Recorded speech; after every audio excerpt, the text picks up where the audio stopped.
तो हेलो बच्चों, this is Suraj sir. आज के नए लेक्चर में आप सबका फिर से स्वागत है। और पिछली क्लास में हम लोगों ने क्वाड्रेटिक फंक्शंस का डोमेन और रेंज निकालने का तरीका सीखा था, और उसके बाद जितने भी पॉलिनोमियल्स हो सकते हैं उनका कैसे फाइंड आउट करना है वो हमने देख रखा था ना।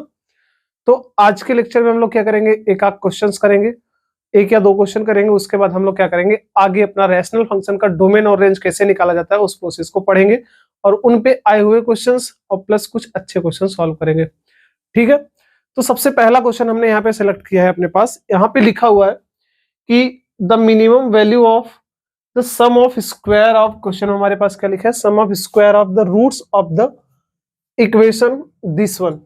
क्वेश्चन का मतलब क्या है अपने पास, हम सबने क्लास 10th में पढ़ रखा है कि क्वाड्रेटिक इक्वेशन के जीरोस कैसे निकाले जाते हैं। पढ़ रखा है हमने हमने पढ़ा है ना, जीरोस निकालना सीखा है आपने। तो इस जीरोस को हम लोग क्या बोलते हैं, रूट्स बोलते हैं। ये सब पता ही होगा हम लोगों को कि रूट्स का मतलब क्या होता है, जीरोस होता है। और हमको यहाँ पे पता है कि क्वाड्रेटिक इक्वेशन के टर्म में अल्फा प्लस बीटा यानी कि सम ऑफ रूट्स क्या होता है, प्रोडक्ट ऑफ रूट्स क्या होता है, ये सब हम सबको पता है। तो सबसे पहली बात है, ये क्वाड्रेटिक इक्वेशन लिखा हुआ है। इसने बोला है इस क्वाड्रेटिक इक्वेशन के जो दोनों रूट्स होंगे उन दोनों रूट्स के स्क्वायर के सम का मिनिमम वैल्यू क्या होगा, ये हमें बताना है। क्लियर है? थोड़ा हम कोशिश करते हैं। सबसे पहले हमने सॉल्व करना स्टार्ट किया, तो सॉल्यूशन में यहां पे लिखा हुआ है हमारे पास equation X square plus 3 minus A X, हमने ऑर्डर में लिखा तो इसको भेज दिया इस तरफ, तो 2a माइनस 1 इक्वल टू 0। ये हमारे पास क्वाड्रेटिक इक्वेशन दिया गया है। अगर मैं इस क्वाड्रेटिक इक्वेशन की बात करूं तो इसके रूट्स कौन कौन से हमने ले लिया, अल्फा और बीटा। मान लेते हैं इसके दो रूट कौन कौन से हैं, अल्फा और बीटा। ठीक, तो जो हमने पिछली क्लासेस में पढ़ रखे हैं हम लोग उस पे आते हैं। सम ऑफ रूट्स क्या होता है बच्चों, ये क्या होता है, minus B upon A. That means minus B का वैल्यू कितना है अपने पास, 3 माइनस ए, और ए की जगह कितना है अपने पास 1। अगर मैं इस माइनस को अंदर मल्टीप्लाई करता हूं तो क्या हो जाएगा, ए माइनस 3। सिमिलर तरीके से हमने प्रोडक्ट निकाला अल्फा बीटा, तो अल्फा बीटा कितना आने वाला है, सी वाई ये होता है सी का वैल्यू कितना है, माइनस में 2a माइनस 1, और a का वैल्यू तो अभी भी 1 है। फिर से अंदर 1 मल्टीप्लाई किया तो कितना हो गया, 1 माइनस 2a। यानी कि हमारे पास सम और प्रोडक्ट मिल गया किसका, रूट्स का। आपको किसके मिनिमम वैल्यू निकालनी है, sum of square of roots ना। यानी हमको जो निकालना है वो क्या निकालना है, यहां से अगर पूछा जाए तो हमें क्या करना है, alpha square plus beta square का मिनिमम चाहिए ना, इनका वैल्यू का मिनिमम चाहिए। तो सबसे पहले देखते हैं इसकी वैल्यू निकालेंगे कैसे। तो बच्चों अल्फा प्लस बीटा का हमको वैल्यू पता है, अल्फा बीटा का वैल्यू पता है, but alpha square plus beta square का वैल्यू नहीं पता है। बट हम सबको पता है कि हम इसकी वैल्यू निकाल सकते हैं, किसके सारे, क्योंकि हम सबको पता है कि अल्फा प्लस बीटा का होल स्क्वायर कितना होता है, कितना होता है, alpha square plus beta square होता है। तो alpha square plus beta square इसमें आएगा, इसमें एक एक्स्ट्रा टर्म आएगा कौन सा, 2 अल्फा बीटा। बट हमको केवल क्या चाहिए, ये चाहिए, इसलिए इसके वैल्यू में से हम 2 अल्फा बीटा को क्या करेंगे, निकाल देंगे। निकल गया। और यहां पे अगर हम ध्यान से देखें तो इसकी वैल्यू हमको पता है कितना, a माइनस 3 होल स्क्वायर और minus 2 times of alpha beta की वैल्यू कितनी है, 1 माइनस 2a। क्लियर है इतनी बातें।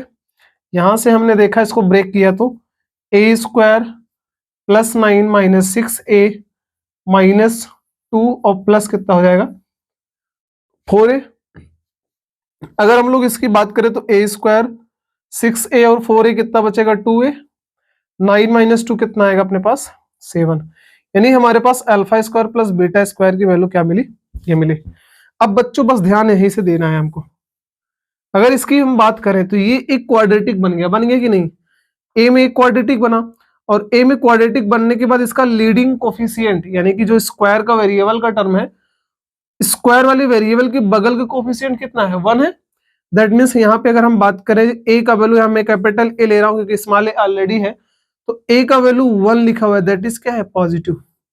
हमने पढ़ रखा है जब ए पॉजिटिव होता है तो इसका रेंज क्या होता है, इस क्वाड्रेटिक का पूरा रेंज कितना होगा, हमने पढ़ रखा है ना, रेंज कितना होगा। रेंज की बात करें अगर तो माइनस d/4 ए से लेके कितना होता था, इनफाइनाइट होता था। इसमें पूछूं तो मिनिमम वैल्यू क्या होता था, ये मैक्सिमम क्या होता था, ये। बट हमको क्या चाहिए, मिनिमम चाहिए ना, इसका मिनिमम वैल्यू, इसका मिनिमम वैल्यू चाहिए। तो मिनिमम कितना हो जाएगा minus D upon 4a। That means अगर हमें इसका मिनिमम वैल्यू चाहिए हम क्या बोलेंगे कि alpha square plus beta square का मिनिमम वैल्यू जो आएगा वो आएगा minus D upon 4a। That means minus यहाँ पे B square minus 4ac divided by 4a। Answer कितना आएगा माइनस ऑफ बी स्क्वायर का वैल्यू कितना होगा बच्चों 2 आएगा, माइनस टू का स्क्वायर 4 माइनस 4 ए का वैल्यू 1 दिया हुआ है और इसका वैल्यू कितना दिया है सी का 7, साथ में 4 इंटू ए का वैल्यू 1 है अपने पास। यहाँ पे माइनस 4 7 जा 28 डिवाइडेड बाई 4। अगर हम इसको सॉल्व करते हैं तो कितना आएगा माइनस 24 प्लस कितना हो जाएगा हमारे प्लस 24 और 24/4 कितना आंसर आने वाला है 6। यानी कि हमारे पास alpha square plus beta square का मिनिमम वैल्यू कितना निकल के आया 6। तो क्वेश्चन पूछने का तरीका थोड़ा डिफरेंट कर सकता है बट आपको कंसेप्ट पता है बच्चे तो आप सॉल्व कर सकते हो आसानी से। ठीक है, तो ये मेंस में पूछा गया क्वेश्चन है, काफी आसान क्वेश्चन है। आई होप आपको समझ में आ गया। इसके बाद हम लोग क्या करते हैं आगे चलते हैं, अब लोग आगे हम चीजें पढ़ते हैं ना।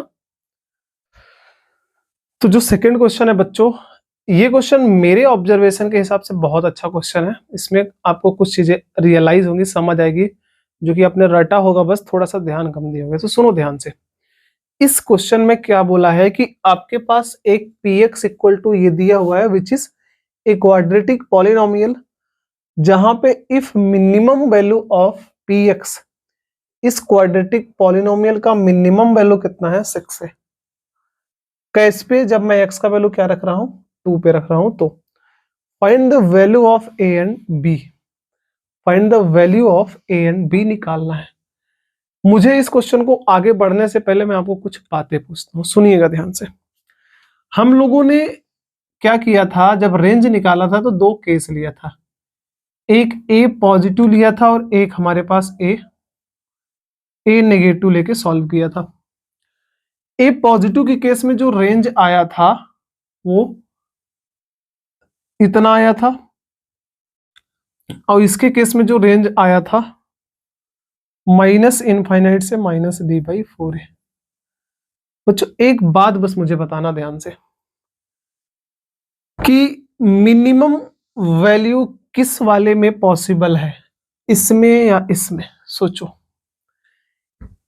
इसकी मिनिमम पूछो तो ये है और इसका मिनिमम पूछो तो ये है। क्या ये कहां पे एग्जिस्ट करता है, ये एक डेफिनेट वैल्यू है, क्या है, इसके बारे में आप क्या बोलोगे? ऐसा आंसर लाया जा सकता है? ला सकते हो आप, जो कि इंक्लूडेड भी नहीं है, ओपन ब्रैकेट बना है। यानी कि मिनिमम वैल्यू अगर पूछा जाए तो इसके केस में एग्जिस्ट कहां करता नहीं पता। दैट मीन्स हम ये भी सोच सकते हैं कि इसके केस में मिनिमम वैल्यू एग्जिस्ट नहीं कर पाता, उसकी वैल्यू हम फाइंड आउट नहीं कर सकते। इसके केस में मैक्सिमम कहां पे एग्जिस्ट करेगा ये पता है हमको, क्योंकि ये कुछ ना कुछ आंसर निकल के आएगा। क्लियर है? अगर मेरे को इसमें पूछा जाए तो इस केस में हम बोलेंगे कि इसका मिनिमम एग्जिस्ट कहां करता है ये हमें पता है, बट इसका मैक्सिमम कहां एग्जिस्ट करता है ये हमको नहीं पता है। क्लियर है ना बात? समझ रहे हो कि नहीं मैं जो समझा रहा हूं?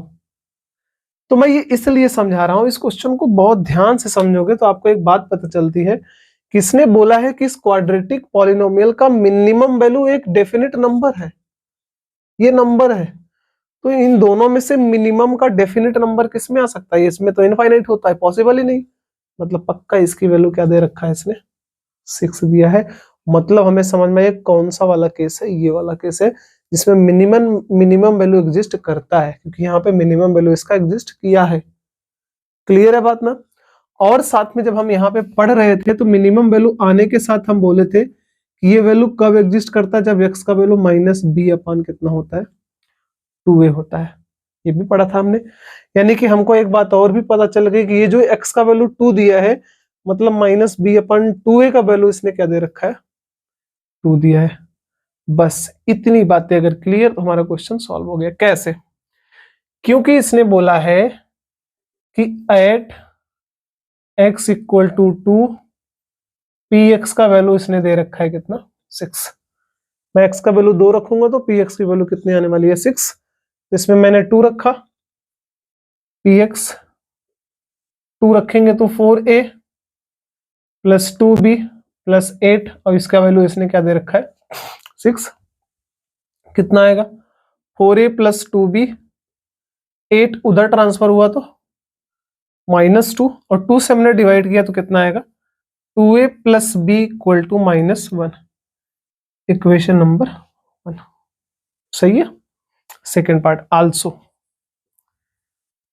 मुझे यहां पे दे रखा है कि x का वैल्यू ये जो मिनिमम आता है किस पे आता है -b/2a पे, यानी मैं बोलूंगा कि ये -/2a का जो वैल्यू है इसने दे रखा है, कितना दे रखा है 2 दिया है, यानी मैं यहां से बोलूं तो आप क्या बोलोगे कि -b का जो वैल्यू आएगा वो कितना आएगा -b का वैल्यू 4a, या मेरे को पूछा जाए तो b का वैल्यू -ऑफ।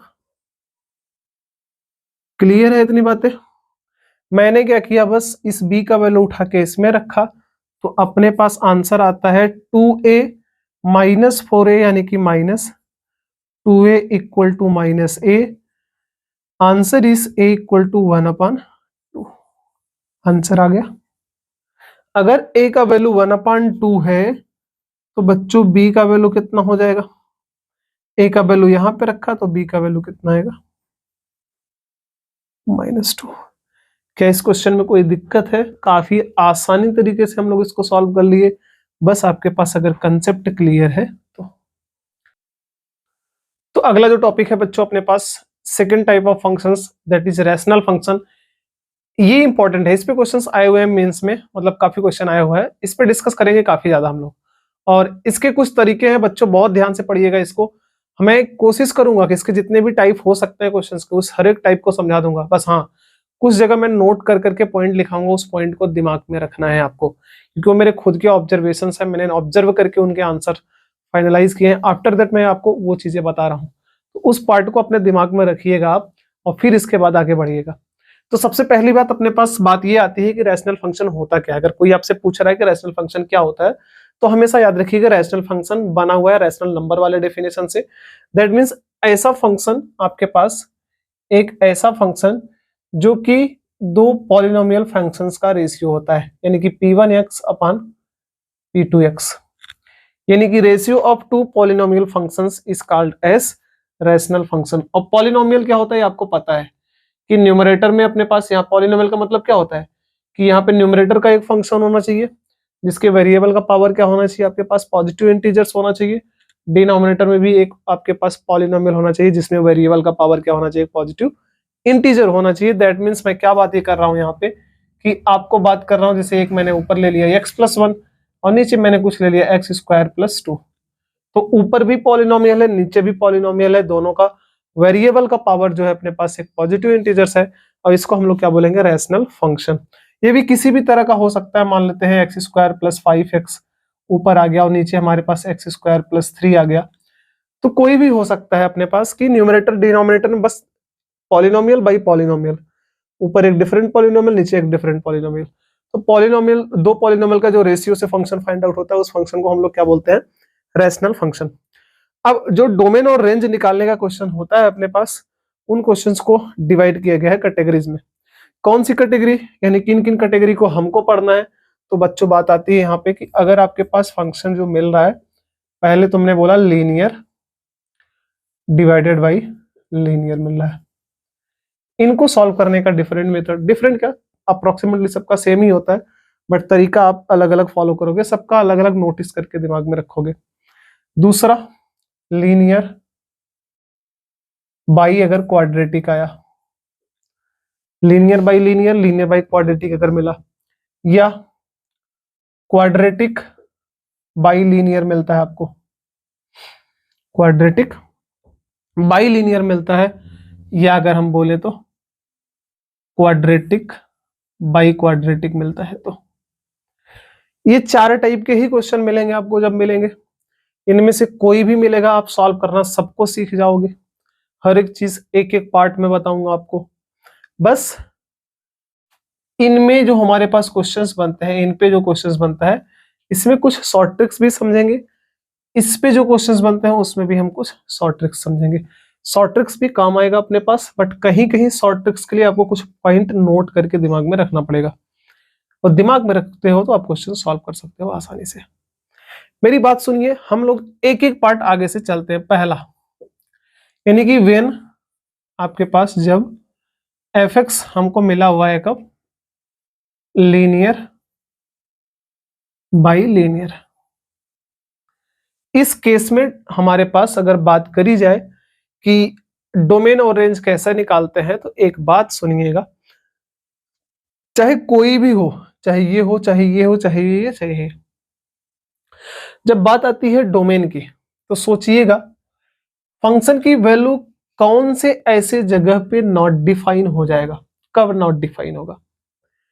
ऊपर वाले की वजह से तो नॉट डिफाइन होने से रहा नहीं होगा, क्योंकि आप कुछ भी x का वैल्यू रखोगे ये कुछ ना कुछ उठा के वैल्यू दे ही देगा, क्योंकि x का पावर उसमें पॉजिटिव इंटीजर है ना।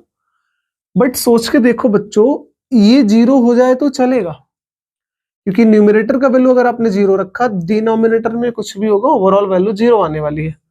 बट अगर गलती से भी आपने नीचे वाले डिनोमिनेटर्स को जीरो कर दिया, अब क्या आने वाला है सोचो। किसी भी नंबर के डिनोमिनेटर में जीरो होने से वैल्यू नॉट डिफाइन हो जाती है। दैट मीन्स इसी बात का ध्यान रखना है। जब हम रैशनल फंक्शन का डोमेन निकालते हैं तो हम इसी बात का ध्यान रखते हैं कि किस किस वैल्यू पे डिनोमिनेटर जीरो हो रहा है। जिन वैल्यूज पर डिनोमिनेटर जीरो होगा उन वैल्यूज को हम रिजेक्ट करेंगे, बाकी बचे हुए वैल्यूज को क्या बोलेंगे, उसका डोमेन है। यही कंसेप्ट लगा के सारे क्वेश्चन सॉल्व करते हैं। तो सबसे पहला प्रोसेस में हम क्या करते हैं, सबसे पहला क्वेश्चन इसी में ले लिया कि अगर मान लेते हैं अपने पास यहाँ पे लिखा हुआ है ax प्लस बी, हमने एक जनरल ले लिया cx प्लस डी, कि एक लीनियर बाई लीनियर का क्वेश्चन है ax प्लस बी अपन cx प्लस डी, और इसका हमें डोमेन और रेंज निकालना है ना। इक्वल टू हमने क्या ले लिया, fx की जगह y। तो निकाल लेते हैं बच्चों सॉल्यूशन में। हमने बोला कि इसका सॉल्यूशन जब करेंगे तो इसके लिए भी ट्रिक बताएंगे, वही फॉलो करिएगा आप। बट यहाँ पे हम देख लेते हैं y equal to ax plus B whole divide by cx plus D. सबसे पहला काम, टू फाइंड डोमेन। हमें पता है कि डोमेन निकालने के लिए केवल और केवल प्रॉब्लम कहाँ पे होने वाली, जहां जहां ये जीरो हो जाएगा। इसको जैसे ही जीरो करोगे, डिनोमिनेटर जीरो, पूरा फंक्शन धड़ाक से गिर पड़ेगा, कहानी खत्म हो जाएगी इसकी। ये कहेगा मैं वैल्यू नहीं दे पाऊंगा, मतलब बता ही नहीं सकता मैं क्या आंसर आएगा। न्यूमरेटर जीरो करूंगा फर्क नहीं पड़ेगा, केवल फर्क किससे पड़ रहा है, डिनोमिनेटर से। यानी मैं यहाँ पे बोलूंगा अगर इस फंक्शन को सही से वर्क करना है तो ये जो cx प्लस डी की जो वैल्यू है इसको जीरो नहीं होना चाहिए। बस इसी को जीरो होने से बचा लीजिए, बाकी सब काम सही चलेगा। मैं यहां से बोलता हूं अगर, तो आप क्या बोलोगे, डी को ट्रांसफर करते हैं उधर, तो cx does not equal to minus D. D को ट्रांसफर करोगे तो माइनस हो जाएगा। तो यहां से अगर हमसे पूछा जाए कि x का वैल्यू, क्या बोलोगे, does not equal to minus D, C उधर जाकर ट्रांसफर होकर क्या हो जाएगा। यानी कि इसने बोला कि जो x इनपुट है उसमें आप सब कुछ रखो चलेगा, बट माइनस डी बाई सी मत रखो, नॉट इक्वल टू लिखा है। यानी कि हमसे अगर डोमेन पूछता है इसका, तो हम लोग डोमेन क्या बताते, इसका डोमेन आ गया आपके पास कि सब कुछ रख दो, सारे रियल नंबर्स ले लो, माइनस इनफाइनाइट से प्लस इनफाइनाइट, बस इस वैल्यू को वहां से क्या कर दो, रिजेक्ट कर दो, उसमें से इस वैल्यू को निकाल दो, टोटल में से इसको निकाल के फेंक दो, जो आंसर बचेगा वो किसके अंदर आएगा, डोमेन में। यानी ये फंक्शन इतने वैल्यूज के लिए सेटिस्फाइड होगा। बात तो यहाँ पे चल रही थी डोमेन की, तो डोमेन आसान था। हर एक में केवल क्या करेंगे, denominator does not equal to zero होना चाहिए, एक्स का वैल्यू निकालेंगे, जो जो वैल्यू निकल के आएगा नहीं होना चाहिए, रियल नंबर में से उसको निकाल के फेंक देंगे बाहर, जो बचेगा वो क्या हो जाएगा, डोमेन। ये हमारा आ गया डोमेन निकालने का तरीका। बात आती है रेंज के लिए। रेंज तो हमेशा ध्यान रखिए, हम पहले प्रोसेस से चलते हैं कि प्रोसेस क्या होता है फाइंड आउट करने का, ताकि आपको प्रोसेस भी पता रहे, शॉर्टकट तो हमको समझना ही समझना, टाइम बचने के लिए। हमारे पास क्या लिखा हुआ है, function y equal to A X plus B C X plus T. मुझे ध्यान से बताइएगा, x का वैल्यू तो डोमेन का वैल्यू होता है, और y का वैल्यू जो भी आएगा वो क्या होगा, रेंज होगा। मिनिमम से लेके मैक्सिमम कितना हो सकता है, that is called as range of the function. तो हम क्या करते हैं, y की वैल्यू निकालते हैं। तो y की वैल्यू निकालने के लिए हम तरीका वही अपनाएंगे, क्रॉस मल्टीप्लीकेशन करते हैं। तो क्रॉस मल्टीप्लाई करेंगे, डिवाइड में 1, तो कितना आएगा, C X Y plus D Y बच्चों equal to A X plus B, बस मेन फोकस हमारा होना चाहिए कि मुझे x as a function of y बनाना है, उल्टा बनाना है। इधर y था, इधर पूरा x का फंक्शन था। अब आपको क्या करना है, इधर x करना है और इधर पूरा y का फंक्शन बनाना है। तो अगर आपको इधर केवल x बनाना है तो सारे x के टर्म एक तरफ खींचो। तो हमने सभी x के टर्म को एक तरफ खींचा। C X Y minus A X equal to B minus D Y होगा। यहां से हमने क्या किया, x को बाहर निकाला, C Y minus A equal to B minus D Y, और हमारे पास आंसर फिर से x का कितना आ गया, b minus D Y whole divided by C Y minus A. इतनी बातें क्लियर। अब देखो, अगर ध्यान से सोचो, थोड़ा सा कॉमन सेंस लगाओ। जो काम आपने इसके लिए किया था कि y as a function of इतना अगर है, तो आपने क्या बोला, इसके नीचे वाला वैल्यू 0 नहीं होना चाहिए, वहां से x की वैल्यू क्या निकाल लिया, ये नहीं होना चाहिए, यानी कि रियल में से इतना को निकाल दिया, बच गया जो हमारा डोमेन हो गया। क्या आप उसके लिए वही काम नहीं बोल सकते? क्यों? क्योंकि यहाँ पे हमें क्या मिल रहा है कि ये जो लिखा हुआ है पॉलिनोमियल बाई पॉलिनोमियल, लिखा है कि नहीं? अगर ये पॉलिनोमियल बाई पॉलिनोमियल मिल गया तो ये एक रैशनल बन गया, और इसमें डिनोमिनेटर 0 नहीं होना चाहिए, ये 0 नहीं होना चाहिए। अब अगर ये 0 नहीं होना चाहिए तो हम क्या बोलेंगे भाई, कि डिनोमिनेटर को 0 हटा दो 0 से, that is not equal to 0, it can't be take 0 value ना।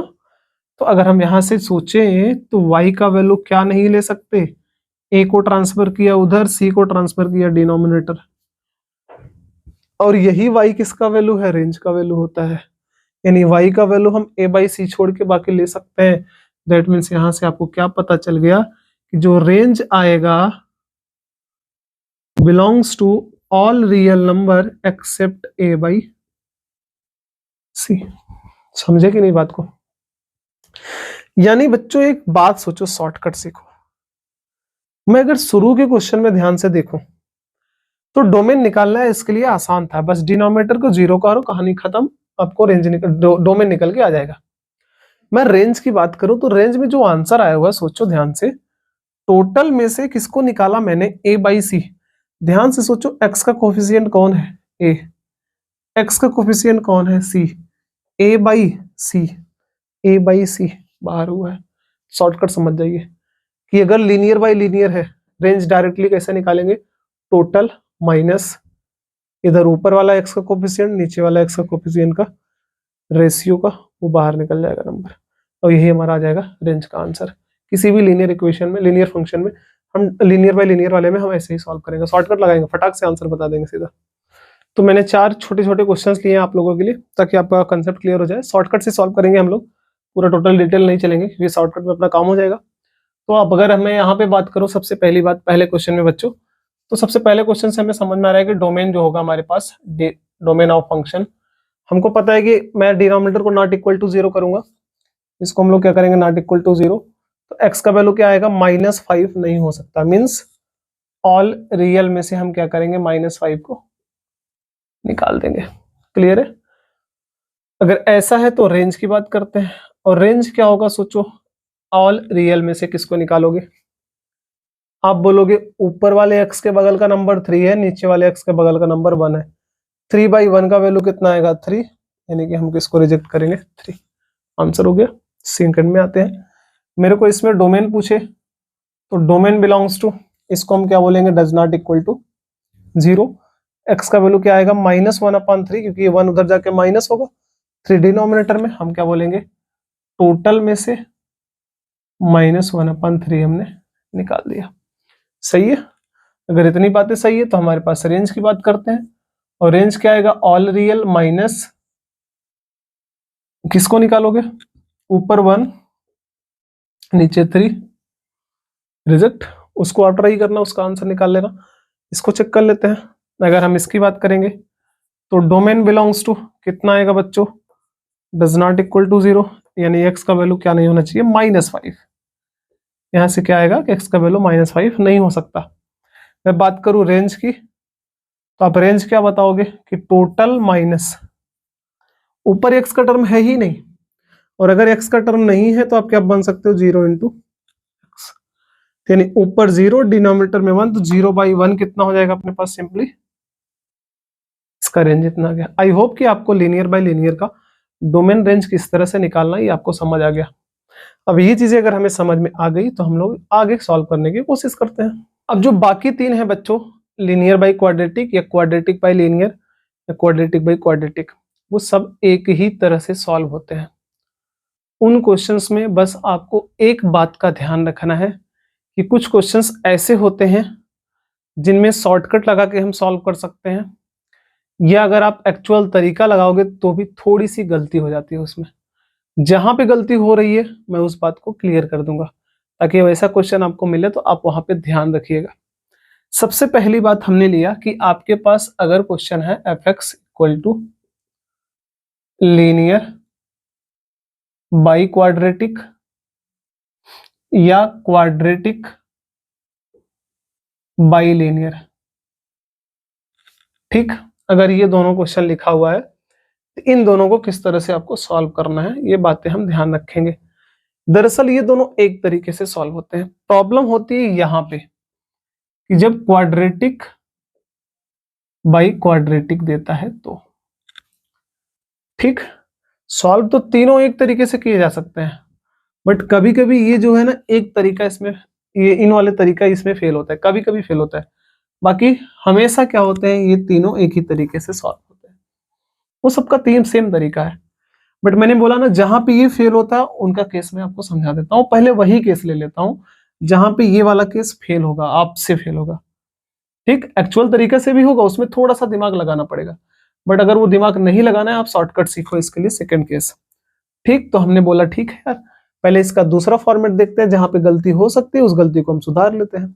वो गलती ये है कि सीधा एग्जाम्पल से अगर हम चले, आपके पास मैंने लिखा y इक्वल टू x² अपान में x² प्लस 5, तो देख लो क्वाड्रेटिक अपान क्वाड्रेटिक दिया हुआ है। बस एक बात मेरा हमेशा के लिए ध्यान में रखिएगा, अगर आपके पास यहाँ पे क्वाड्रेटिक बाय क्वाड्रेटिक इस तरह से दिया है कि आप न्यूमरेटर और डिनोमिनेटर को एक जैसा बना सकते हो, मैं क्या बोल रहा हूं कि जैसा डिनोमिनेटर में लिखा है अगर आप न्यूमरेटर को उसी के जैसा बना सकते हो तो उसमें आपको लगाना है शॉर्टकट। शॉर्टकट लगाओगे तो क्वेश्चन का आंसर आसानी से आ जाएगा। बट अगर इसमें लॉन्ग कट भी लगा रहे हो, आप रियल तरीका भी फॉलो करोगे तो उस तरीका में थोड़ा सा बात का ध्यान रखिएगा, फिर जाके आंसर आपका करेक्ट आएगा। किस बात का ध्यान रखना है, सुनो ध्यान से। मैं यहाँ की बात करूं तो हमने बोला हम लगाएंगे शॉर्टकट इस क्वेश्चन में। पहला तो मेन मैं यही प्रेफर करूंगा आपको, शॉर्टकट लगाइएगा। जो मैं सिखा रहा हूं वो ये है कि चेक करिएगा क्या आप न्यूमरेटर को डिनोमिनेटर के जैसा बना सकते हो। ये पता कैसे चलता है, बस ये देखिएगा कि x का टर्म ऊपर x का टर्म नीचे सेम सेम है क्या। जितने भी x के टर्म ऊपर हैं और जितने भी x के टर्म नीचे हैं, कांस्टेंट की बात नहीं कर रहा हूँ, x के टर्म की बात कर रहा हूँ, जितने भी वेरिएबल टर्म रहेंगे ऊपर और नीचे चेक करिएगा सेम सेम है क्या। अगर सेम सेम है तो आप पक्का उनको एक जैसा बना सकते हो। जैसे कि मैं बात करूं, मुझे न्यूमरेटर को डिनोमिनेटर के जैसा बनाना है तो मैं केवल क्या करूंगा, इसमें 5 को ऐड कर दूंगा। और अगर आपने 5 ऐड किया तो 5 माइनस भी करना पड़ेगा, आपने माइनस किया, डिवाइड बाई x² प्लस 5, सही है। अब जो आपने बनाया है ना उसको सेपरेट करना है आपको। अगर आपने इसने सेपरेट किया x² plus 5 by x² plus 5 कितना आएगा 1, बीच में माइनस है, और 5 बाई कितना आएगा x² प्लस 5, आ गया y का वैल्यू। बातें क्लियर। अब इतनी बातें अगर क्लियर है आपके पास तो हमें क्या करना है, सबसे पहले मैं बोलूंगा इसकी मुझे चाहिए मिनिमम वैल्यू ना। तो सोचिएगा मिनिमम चाहिए अगर आपको, तो ये देखो माइनस हो रहा है, इसमें से हम निकाल रहे हैं ना, ये तो फिक्स हो गया, 1 को चेंज नहीं किया सकता, ये कांस्टेंट वैल्यू है। चेंज केवल ये पूरा पार्ट होगा, क्यों, क्योंकि इसके अंदर x है ना, x पे डिपेंड करता है, पूरी वैल्यू x पे डिपेंड करती है तो पूरी वैल्यू x के हिसाब से चलेगी। तो हमको पता मैं इसको चेंज नहीं कर सकता बट इसको चेंज कर सकता हूं। तो मुझे क्या चाहिए, मिनिमम चाहिए। तो मिनिमम के लिए आप क्या करोगे, किसी भी वैल्यू में से बड़ी वैल्यू माइनस करो।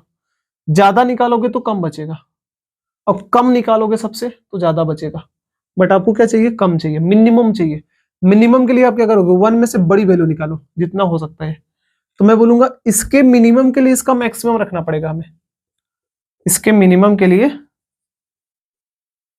हमें इस पूरे का क्या रखना पड़ेगा, मैक्सिमम रखना पड़ेगा। चलो ठीक है यार।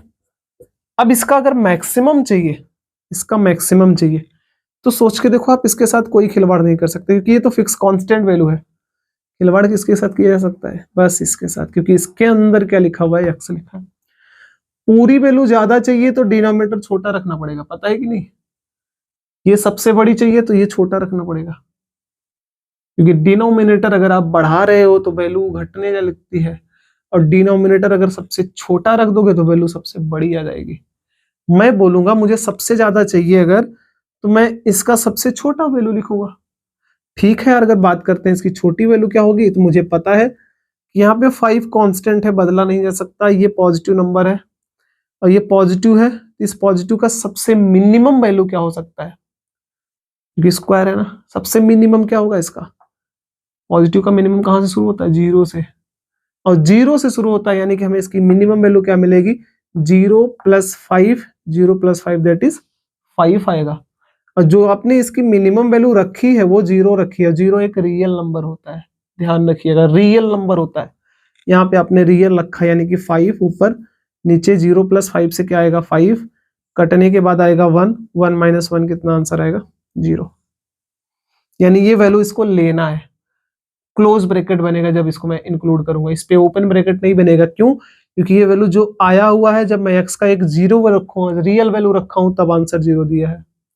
क्या बोल रहा हूं मैं, आपको समझ आएगा आगे। अब सुनिए दूसरी बात, मैं अगर बोलता इसी का मैक्सिमम चाहिए, मिनिमम तो आपने निकाल लिया, चलो मैक्सिमम चाहिए, तो मैक्सिमम के लिए क्या करोगे, 1 - 5/x² + 5। मिनिमम चाहिए था, ज्यादा निकाला आपने, और ज्यादा चाहिए तो कम निकालोगे। आप बोलोगे मुझे अब बहुत कम निकालना है इसका वैल्यू, सबसे कम। अगर सबसे कम वैल्यू निकालनी है तो क्या बोलोगे, 1 - 5 तो ऊपर रहेगा ही रहेगा। अब इसको कम करने के लिए इसको ज्यादा करना पड़ेगा। आप क्या बोलोगे कि ये डिनोमिनेटर का वैल्यू मैक्सिमाइज कर दो, क्योंकि नीचे जितना ज्यादा करोगे पूरा वैल्यू उतना कम हो जाएगा। अब जब वैल्यू पूरा उतना कम करना है तो आपको ही अच्छे से पता है कि 5 के साथ तो कुछ किया नहीं जा सकता, ये x² का टर्म है जो कि पॉजिटिव होता है, और पॉजिटिव को सबसे बड़ा वैल्यू रखना है तो सबसे बड़ा क्या रख सकते हो, हमको पता है इनफाइनाइट रख सकते हैं। यानी यहाँ पे इनफाइनाइट आएगा, प्लस इनफाइनाइट आएगा ना, मैंने ये टेंस टू लगाया कि इनफाइनाइट रखना है। तुम खुद सोचो यार, इनफाइनाइट में कुछ ऐड करोगे तो कोई फर्क पड़ेगा इसके ऊपर, नहीं। किसी नंबर में आप इनफाइनाइट से डिवाइड कर रहे हो, सबसे बड़े नंबर से। और क्या ये इनफाइनाइट एक रियल वैल्यू कहां पे एग्जिस्ट करता है, क्या एग्जिस्ट करता है, डज इट एग्जिस्ट, क्या ये एग्जिस्ट करता है। हमको पता है इनफाइनाइट के बगल में हमेशा हम ओपन ब्रैकेट लगाते हैं, मतलब हमने अभी एक्स का जो वैल्यू यूज किया वो कौन सा वैल्यू यूज किया है, जो कि कहां पे एग्जिस्ट करता है नहीं पता हमको। तो जिसके बारे में नहीं पता तो वो वैल्यू हम इंक्लूड कभी नहीं कर सकते। बट हाँ, आंसर निकालना है तो उसके लिए हमने यहाँ पे सॉल्यूशन स्टार्ट किया। तो यहां से हमको मिला पूरा ये infinite number divided by infinite that is 0 आएगा, यानी कि अपने पास 1 - 0 आएगा, आंसर इज 1। यही मैं बात कर रहा था, यहाँ पे ये क्लोज ब्रैकेट लगेगा बट यहाँ पे ओपन लगेगा। क्यों, क्योंकि ये वैल्यू मुझे कब मिला, जब मैंने इनफाइनाइट रखा, और इनफाइनाइट कहाँ पे एग्जिस्ट करेगा नहीं पता। दैट मीन्स अगर मैं पूछूं रेंज ऑफ y कितना हो जाएगा, यानी सीधा रेंज का जो वैल्यू आएगा, क्या बोलोगे आप, मिनिमम कितना आया है 0, मैक्सिमम कितना आया है 1, और 0 पे लगेगा क्लोज ब्रैकेट और इस पे क्या लगेगा, ओपन ब्रैकेट। समझ आए बातें, बहुत अच्छी तरह से मैंने समझाने की कोशिश की है, और बच्चों इसको ध्यान से समझ लीजिएगा। मेरा आप लोगों से रिक्वेस्ट है कि अच्छी तरह से समझिएगा इस क्वेश्चन को। हम क्या करते हैं, थोड़ा सा डिफरेंट क्वेश्चन लेते हैं, बट है तरीका लगभग लगभग सेम। ठीक है, तो हमने सेकंड क्वेश्चन उसी की तरह लिया है, थोड़ा सा डिफरेंस है इसमें समझने में, बस ध्यान से सोचिएगा, रटिएगा मत क्वेश्चन को, बस मैं यही बता रहा हूं, समझ के सॉल्व करिएगा। अभी भी हमने क्या बोला, ऊपर वेरिएबल टर्म नीचे वेरिएबल टर्म सेम है कि नहीं। दोनों अगर सेम सेम है तो मैं क्या कर सकता हूं, ऊपर वाले को हमेशा नीचे वाले के जैसा बनाऊंगा। ऐसा नहीं कि अब नीचे वाले को ऊपर जैसा बना लगो, नहीं, ऊपर वाले को नीचे के जैसा बनाना है। तो अगर ऊपर वाले को नीचे के जैसा बनाना है तो क्या कर दो, सही है, देख लो बन गया। 6 को हमने क्या लिखा, 2 + 4। चलो यार एक बार और कर देते हैं आगे, सेपरेट कर दो, इतना अपान इतना 1, बीच में +4 डिवाइडेड बाई +2। चलो इतनी बातें आ गई, यानी y का जो वैल्यू आया अपने पास 1 + 4 divided by x square plus 2। इस क्वेश्चन में थोड़ा सा आपको समझना पड़ेगा, रटिएगा मत, मैंने यही बोला, रटोगे आप तरीका तो फिर आपके लिए प्रॉब्लम क्रिएट करेगा। फिर समझ के करिए। देखो पहले क्या ढूंढेंगे, मिनिमम ढूंढो, कितना आएगा। अगर y मिनिमम की मैं बात करूं तो अब मैं देख रहा हूं यहाँ पे ऐड हो रहा है, पूरा टर्म ऐड हो रहा है ना। तो अगर आपको मिनिमम चाहिए तो एक के साथ तो कुछ नहीं किया जा सकता क्योंकि वो फिक्स वैल्यू है। बस जो आपका वेरिएबल पार्ट है इसके साथ किया जा सकता है। मिनिमम चाहिए तो बोलोगे यार मिनिमम ऐड करो, कम सबसे वैल्यू ऐड कर दो। मैक्सिमम चाहिए रहता तो मैक्सिमम ऐड करते। ऐड हो रहा है ना यहाँ पे, माइनस नहीं हो रहा है, यहाँ पे ऐड हो रहा है, उस पिछले वाले माइनस हो रहा था। तो ऐड में छोटी वैल्यू जोड़ोगे तो छोटी वैल्यू मिलेगी, बड़ी वैल्यू ऐड करोगे तो बड़ी वैल्यू मिलेगी। अभी अगर मैं बात करूं 1 + 4, इसके साथ तो कुछ नहीं किया जा सकता, फिक्स वैल्यू है, कांस्टेंट है। मिनिमम चाहिए, इस पूरे वैल्यू का मिनिमम चाहने के लिए डिनोमिनेटर को क्या करना पड़ेगा, मैक्सिमम। यानी इस केस में x² + 2 it should be maximum. And अगर आपको इसकी वैल्यू मैक्सिमम चाहिए तो आपको पता है अभी मैक्सिमम कैसे निकाला जा सकता है। ये तो फिक्स है, this is infinite, infinite + 2 infinite, यानी इसका जो वैल्यू आएगा tends to infinite, to infinite. Infinite अगर डिनोमिनेटर में तो वैल्यू कितनी हो जाएगी, 0 0, 1 + 0 = 1, इतना आएगा। अब यहां से हमको ये जो वैल्यू मिली है ये ध्यान रखेंगे किसको रखने से आई है, इनफाइनाइट रखने से। यही सब ध्यान रखना है, बातें छोटी छोटी बातें।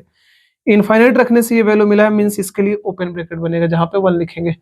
दूसरी बात करें हम मैक्सिमम के लिए, y maximum = 1 + 4 divided by x² + 2। आपको भी पता है इसको मैक्सिमम करने के लिए इस पूरे को क्या करना पड़ेगा, क्योंकि ये ऐड हो रहा है तो मैक्स कर दो। इसको मैक्स करना है तो डिनोमिनेटर को मिनिमम कर दो। अब बोलो ये मिनिमम होना चाहिए, और अगर ये मिनिमम होना चाहिए तो इसका मिनिमम वैल्यू इसका क्या होता है, 0, 0 + 2 दैट इज 2। अभी 0 रखने से प्राप्त हुआ है हमको, 0 हमारा एक रियल नंबर होता है, तो 2 से हमने काटा, 2 आएगा, आंसर इज 3। इस पे क्लोज ब्रैकेट लगेगा क्योंकि यहाँ पे हमें 0 रखने से मिला है, और 0 कहाँ पे एग्जिस्ट करता है आपको पता है। तो इसका रेंज कितना आएगा, रेंज बिलोंग्स टू, मिनिमम कितना आया 1, मैक्सिमम कितना आया 3। मिनिमम पे ओपन ब्रैकेट, मैक्सिमम पे close bracket, this is our answer.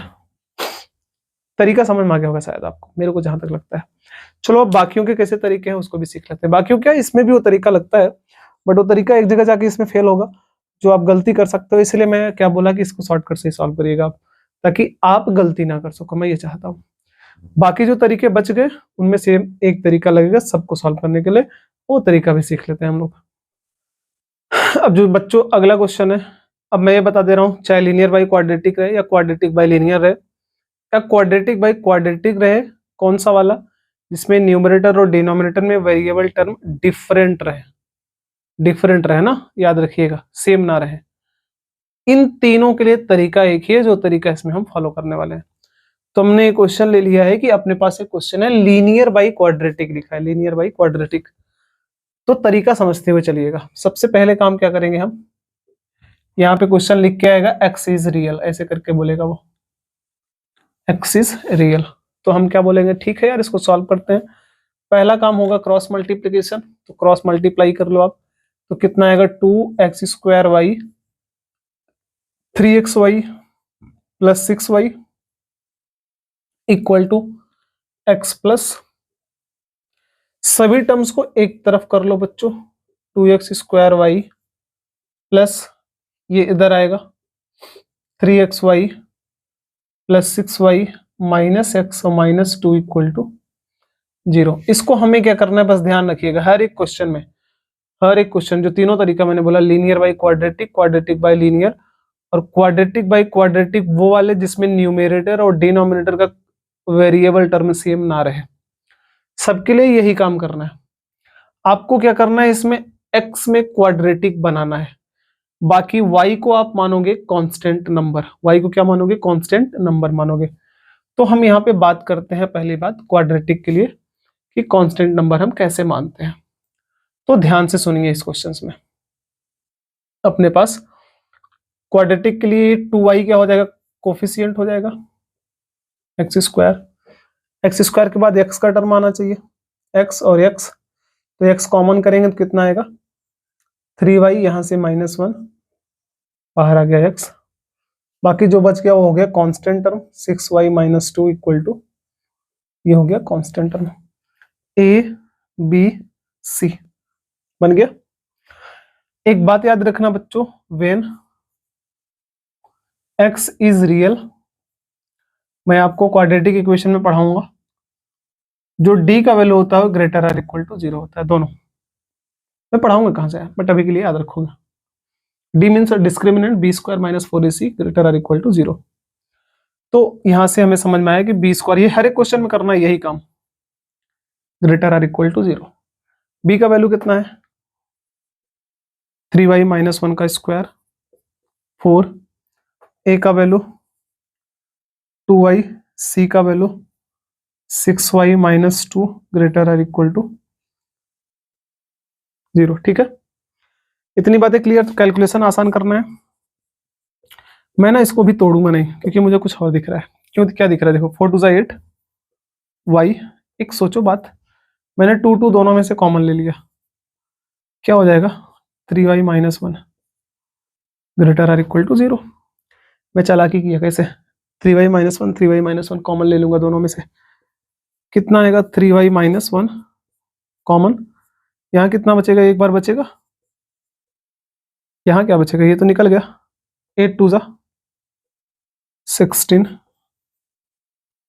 Greater or equal to 0। इतनी बातें अगर हमें क्लियर हो गई तो अगली पॉइंट क्या आएगी, 3y - 1 3y माइनस इतना, कितना आएगा -13y और -1 ग्रेटर आर इक्वल टू 0। हमने पढ़ रखा है कि जब इनइक्वालिटी में जितने भी कोफैक्टर्स रहेंगे, फैक्टर्स रहेंगे, उन फैक्टर्स में वेरिएबल का जो टर्म होना चाहिए, वेरिएबल टर्म्स पॉजिटिव होना चाहिए। यहाँ पे तो वेरिएबल का ये टर्म पॉजिटिव, बट यहाँ पे वेरिएबल का टर्म पॉजिटिव नहीं है, तो इसको हमें पॉजिटिव बनाना पड़ेगा। दैट मीन्स इसके नेगेटिव को बाहर निकालेंगे, बाहर निकाल के उधर भेज देंगे। यहाँ से माइनस निकालोगे तो ऑटोमेटिक यहाँ से भी माइनस निकल जाएगा, तो आंसर क्या बचेगा अपने पास, हम यहाँ पे बात करें तो कितना आएगा 3y - 1 इंटू, आपने -1 कॉमन ले लिया अंदर से, कितना बचेगा 13y + 1 greater or equal to 0। हमें पता है इसको हम भेजेंगे उधर तो इनइक्वालिटी बदलेगा, क्योंकि नेगेटिव नंबर हमारा मल्टीप्लिकेशन और डिवीजन करने से इनइक्वालिटी चेंज होता है, दैट इज इनइक्वालिटी हमने चेंज कर दिया। अब इस इनइक्वालिटी को सॉल्व करने का तरीका हमने पढ़ रखा है वेविकर मेथड में। यहां से मिलेगा +1/3, यहां से मिलेगा -1/13, यानी -1/13 इधर, 1/3 इधर, ये सब तो हमने पढ़ रखा है, प्लस माइनस और प्लस, सही है। इक्वल का साइन है, इंक्लूड करना है हमको, इंक्लूड करना है हमको। नेगेटिव चाहिए कि पॉजिटिव, तो नेगेटिव चाहिए, नेगेटिव का रीजन ये है, यानी आंसर कितना आएगा अपने पास, तो आंसर किसका आ रहा है, ध्यान से देखो, y का आंसर आ रहा है, तो y बिलोंग्स टू कहां से कहां तक, -1/13 से लेके 1/, और यही y का वैल्यू क्या होता है, क्या होता है, यही y का वैल्यू क्या होता है, फंक्शन का वैल्यू, दैट मीन्स रेंज का वैल्यू। तो रेंज अपने पास कितना है, -1/13 से लेके 1/3 तक आया। इन बातों का ध्यान में रख के ही क्वेश्चन सॉल्व करिएगा हमेशा और हमेशा, ठीक है। इतनी बातें अगर क्लियर हो गई तो हम लोग आगे बढ़ते हैं। एक क्वेश्चन हमने और लिया और आज का ये लास्ट क्वेश्चन है बच्चों, इस क्वेश्चन को सॉल्व करके देखते हैं कैसे सॉल्व करेंगे। अब अगर इस क्वेश्चन में फिर से देखें तो ये इसमें शॉर्टकट लगाने का फिर से तरीका हमको मिल गया, कैसे, वेरिएबल टर्म दोनों में सेम है, देखो वेरिएबल टर्म केवल देखना है, 4x प्लस में तो 4x x² + 4, ये पूरा टर्म जितने भी वेरिएबल टर्म है दोनों ऊपर नीचे क्या है, सेम है। तो जब भी वेरिएबल टर्म्स डिनोमिनेटर न्यूमरेटर में सेम मिलेगा, हम क्या लगाएंगे, शॉर्टकट। शॉर्टकट में रूल क्या होता है, ऊपर वाले को नीचे के जैसा बनाना। तो यहाँ पे +6 होना चाहिए, बट क्योंकि यहाँ पे +6 है, यहाँ पे माइनस दे रखा है, तो मैं बोलूंगा क्या दिक्कत है, कर लेते हैं यार। हमने बोला कि x² + 4x +6 कर दिया, -6 अपने मन से कर दिया, पहले से एक अपने पास दे रखा है x² + 4s + 6। आपने क्या किया, सेपरेट किया, इतना अपान इतना, कितना आएगा अपने पास 1, 6 और 6 12 अपान में कितना हो जाएगा x square plus 4x plus 6। अब बच्चों यहाँ पे ध्यान से देखो, अब की बार ये केवल सिंगल टर्म नहीं था एक्स का, अब की बार दो दो टर्म मिला है ना, पूरा ये क्वाड्रेटिक की तरह मिला, क्वाड्रेटिक इक्वेशन की तरह, जो हमने क्वाड्रेटिक फंक्शन का मिनिमम और मैक्सिमम पढ़ रखा है, तो आसान है, हम सब चीजें पढ़ रखे हैं ना। तो अगर मैं आपसे पूछता हूं मुझे मिनिमम चाहिए, तो आप बोलोगे क्योंकि ये माइनस हो रहा है, आपकी केस में माइनस हो रहा है, तो मिनिमम चाहने के लिए आप क्या बोलोगे, ज्यादा वैल्यू निकालो, 1 में से क्या बोलोगे, इसकी मैक्सिमम निकाल दो, एक्स स्क्वायर प्लस 4x और प्लस 6। आप क्या बोलोगे, कम पाने के लिए इसको मैक्सिमाइज कर दो। तो इसको मैक्सिमाइज करोगे तो आपको पता है डिनोमिनेटर को फिर तो मिनिमाइज करना पड़ेगा, एक्स स्क्वायर प्लस 4x और प्लस इसको क्या करना पड़ेगा, मिनिमाइज करना पड़ेगा। और हमने पढ़ रखा है कि ये क्वाड्रेटिक पॉलिनोमियल फंक्शन है, इसका मिनिमम और मैक्सिमम कैसे निकाला जाता है, सबसे पहले हम किसको देखते हैं, ए को देखते हैं। तो मुझे इसका बताइए ए क्या है, आपके पास 1 है विच इज पॉजिटिव। अगर ए पॉजिटिव होता तो इस पूरे फंक्शन का वैल्यू हमने क्या पढ़ रखा है कि आर यानी इसका रेंज माइनस डी अपान 4a से लेके, यानी कि इसका मिनिमम ये होता है और मैक्सिमम क्या होता है ये, तो मिनिमम इसका यहाँ पे रखेंगे हम। मिनिमम कितना होता है माइनस डी अपान 4a, क्योंकि इसका मिनिमम रखना है ना हमको, इसका मिनिमम कितना होगा माइनस डी अपान 4a, यानी कि अगर हमको y मिनिमम चाहिए, y का मिनिमम वैल्यू चाहिए, तो हमने बोला y minimum equal to 1 minus कितना 12, यहाँ पे आएगा 12 डिवाइडेड बाई इसका मिनिमम वैल्यू कितना होगा माइनस डी, डी क्या मतलब बी स्क्वायर माइनस 4ac अपान 4a होगा, 4a को हमें ऊपर भेज दो, 4a को ऊपर भेज दिया, सॉल्व कर लेते हैं हम लोग। 1 minus minus plus 12 into 4 into A का वैल्यू कितना है बच्चों 1 है, यहाँ पे बी का वैल्यू कितना है 4 है, तो 4 का स्क्वायर 16 माइनस 4 ए सी, 4 6 जा 24 ना, यहाँ से आंसर कितना आएगा 1 plus 12 into 4 16 minus 24 that is minus 8, 4 2 जा 8 और 2 6 जा, आंसर इज 1 माइनस, क्योंकि माइनस आएगा 6 कटने के बाद 6, आंसर इज माइनस 5। तो y का मिनिमम वैल्यू कितना मिला -5। अगर इसी के तरह आपको मैक्सिमम पूछेगा तो आप बोलोगे यार मैक्सिमम पाने के लिए, इसकी मैक्सिमम पाने के लिए आप मिनिमम निकालो, इसमें सबसे छोटा वैल्यू निकालो, बाहर निकालो। इसको छोटे करने के लिए आप कहोगे इसको बड़ा रख दो, और इसका बड़ा वैल्यू आपने क्या पढ़ रखा है अभी अभी इनफाइनाइट, यानी इस पूरे का वैल्यू कितना हो जाएगा इनफाइनाइट। और अगर आपने इसको इनफाइनाइट किया तो ये पूरा वैल्यू क्या हो जाएगा 0, यानी पूरा वैल्यू 0 हुआ तो बचेगा कौन 1। तो y का मैक्सिमम वैल्यू कितना आएगा 1। बट ये 1 आया कब, जब आपने क्या रखा, इनफाइनाइट एग्जिस्ट करता है क्या, नहीं। इसके लिए क्या बनेगा ओपन ब्रैकेट, इसके लिए क्या बनेगा अपने पास क्लोज ब्रैकेट, यानी कि अपने पास यहाँ पे इसका जो रेंज आया वो क्या निकल के आया, इसके लिए क्लोज ब्रैकेट -5 से लेके 1 पे ओपन ब्रैकेट। आई होप कि आपको चीजें समझ में आई बच्चों। आप अपने बुक का क्वेश्चन सॉल्व करिए ढूंढ के, जहां भी मिले आपको क्वेश्चंस, ठीक है। अपने कोचिंग के मॉड्यूल का भी क्वेश्चन सॉल्व कर सकते हैं, और जहां पे डाउट होता है आप हमसे पूछिए, मैं बताऊंगा, ठीक है। आगे मिलते हैं हम अगले लेक्चर्स पे। अभी बीच में छुट्टी है, हो सकता है मेरा लेक्चर ना आए, बाद में आए, होली के बाद लेक्चर आए, तो अगर आता है ठीक है, अगर मैं कोशिश करूंगा पेन और पेपर पे बनाने के लिए वीडियो, अगर मैंने वीडियो बनाया तो उसको अपलोड कर दूंगा पेन और पेपर पे, नहीं बना पाया तो हम लोग क्या करेंगे होली के बाद लेक्चर कंटिन्यू करेंगे, ठीक है।